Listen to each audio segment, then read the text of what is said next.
Programang ito ay rated SPG. Striktong patnubay at gabay ng magulang ang kailangan. Maaaring may masiselang tema, lengguwahe, karahasan, sexual, horror o droga na hindi angkop sa mga... Simula na nga ang bakbakan na pinakaaabangan nga nating lahat at hindi nga natin inaasahan na sa ganitong paraan pala magpapakita si Cardo Dalisay dahil nga sa eksena na nagaganap dito nga sa art exhibit.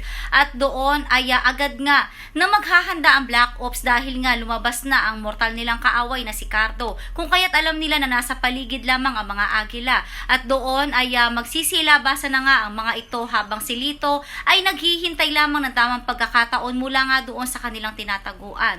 Magkakatapat nga muli etong si Cardo Dalisay at etong si Albert. At hawak nga nito ni Cardo ang peking presidente na duguan na nga dahil nga sa gigil ni Cardo dito sa ginawa nga nito kay Cassandra. Ngunit pakatunghayan nga natin kung anong kilos ang gagawin nga nito ni Albert de Vela gayong alam niya ang katotohanan tungkol nga dito sa presidente na hawak ni Cardo Dalisay. So pakatunghayan nga natin yan dito lang sa FPJs ang Probinsyano.